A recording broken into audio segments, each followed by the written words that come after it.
warahmatullahi wabarakatuh. Yang terhormat Ibu Haji Azrati Maksud MSc FPD selaku dosen pengampu mata kuliah praktikum fisiologi hewan beserta Teh Iban Nurwulandari sebagai asisten praktikum mata kuliah praktikum fisiologi hewan. Perkenalkan, nama saya Gimnastia Sulsu Mamun dengan NIM 11920600044. Pada kesempatan kali ini saya akan mendemonstrasikan tentang praktikum fisiologi hewan mengenai alat indera. Pendahuluan, bola mata vertebrata terdiri atas sklera, lapisan luar yang keras dan berwarna putih terbuat dari jaringan ikat, dan lapisan dalam yang tipis dan berpigmen disebut koroid. Di bagian depan mata sklera menjadi kornea yang transparan yang melewatkan cahaya ke dalam serta bertindak sebagai lensa tetap. Di bagian depan mata, koroid membentuk iris banyak berbentuk donat yang memberikan warna pada mata.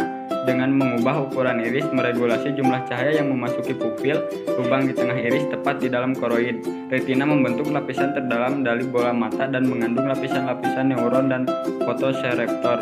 Informasi dari fotoreptor meninggalkan mata pada cakram optik. Suatu titik bagian luar bahwa retina tepat saraf optik melekat ke mata karena tidak ada fotoreseptor. Dalam cakram optik terbentuklah bintik buta. Cahaya ke bagian retina tersebut tidak terdeteksi. Setiap individu memiliki jarak bintik buta yang berbeda-beda dengan individu yang lainnya saat melihat objek. Saat kita tidak dapat melihat suatu objek pada jarak tertentu, maka itulah jarak titik buta. Semua impuls saraf dibangkitkan oleh batang dan kerucut. Sel batang dan kerucut merupakan bagian retina yang mampu menerima rangsang sinar tak berwarna atau sel batang, dan mampu menerima rangsang sinar kuat dan berwarna atau sel kerucut. Sel batang dan sel kerucut ini berjalan kembali ke otak melalui neuron dalam saraf optik. Oleh karena itu, objek dapat ditebak bentuknya.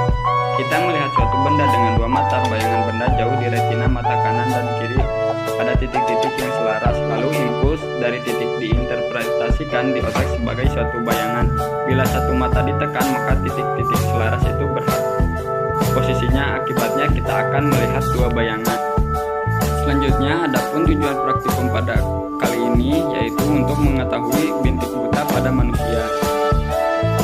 Selanjutnya ada alat dan bahan yang digunakan untuk praktikum kali ini. Yang pertama ada penggaris. Penggaris digunakan untuk mengukur jarak bintik buta.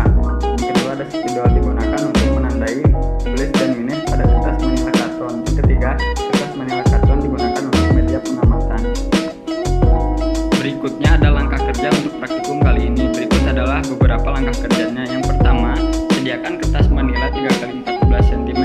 Buatlah tanda positif dan tanda titik dengan garis tengah 2 mm pada kertas dengan jarak antara positif dan titik sejauh 10 cm. Peganglah kertas dengan tangan kiri sejauh 5 cm di depan mata.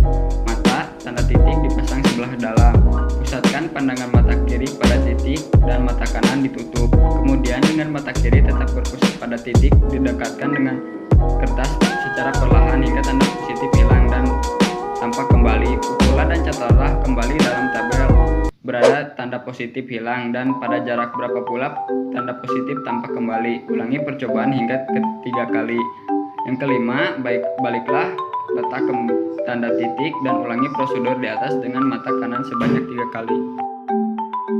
Pada praktikum kali ini untuk langkah kerjanya yaitu peganglah kertas dengan tanda tangan kiri sejauh 5 cm di depan mata. Tanda titik dipasang sebelah dalam. Nah, seperti dalam video tersebut. Nah, pusatkan pandangan mata kiri pada tanda titik dan mata kanan ditutup. Kemudian mata kiri tetap berpusat pada tanda titik, didekatkan kembali. Ukurlah dan catatlah ke dalam tabel pada jarak beberapa tanda positif hilang dan berapa juga tanda positif tambah kembali. Ulangilah hingga 3 kali. Kemudian untuk mata yang ditutup yaitu mata kanan. Nah, lakukan sebanyak 3 kali seperti yang pertama. Lalu hasilnya dimasukkan kembali ke dalam tabel hasil pengamatan.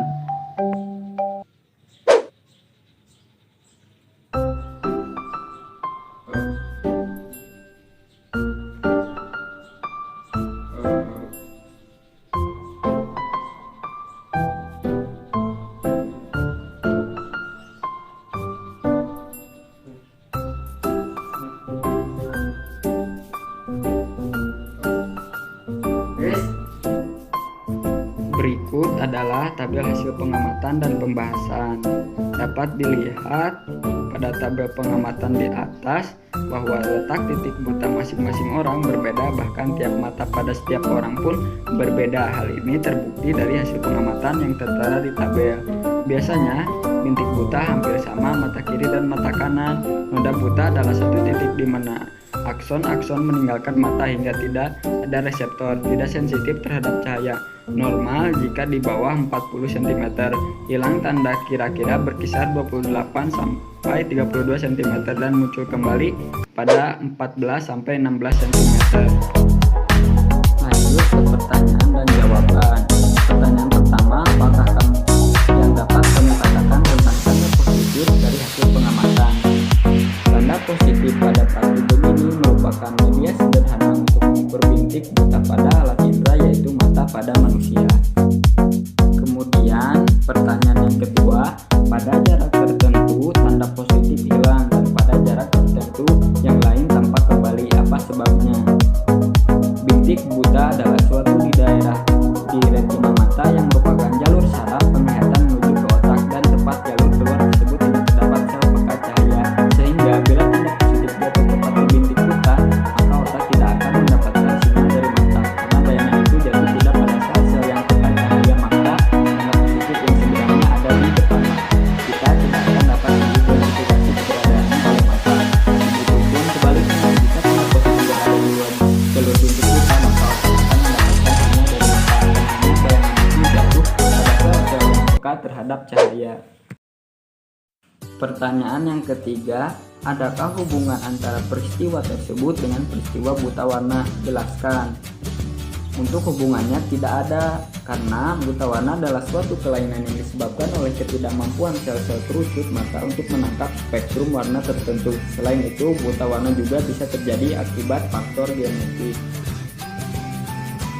Kemudian pertanyaan yang keempat, orang yang pindah tempat dari terang ke tempat yang gelap, tiba-tiba penglihatannya menjadi kurang atau pandangan menjadi gelap. Ada kesamaannya dengan hilangnya tanda positif pada percobaan tadi. Jelaskan.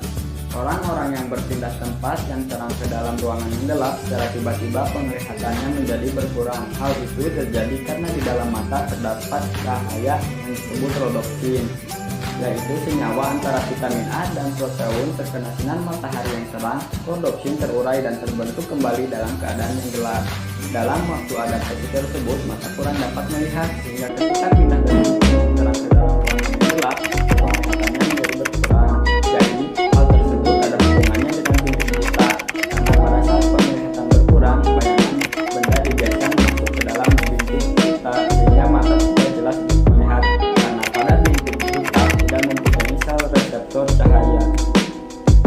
Selanjutnya, pertanyaan yang terakhir, dalam mengerjakan percobaan tadi, apakah mata melakukan akomodasi? Apakah yang dimaksud dengan akomodasi itu? Ya, pada praktikum tadi mata berakomodasi karena otot silindris berkontraksi sehingga lensa menebal untuk menangkap cahaya, sehingga objek yang dekat dapat difokuskan pada retina.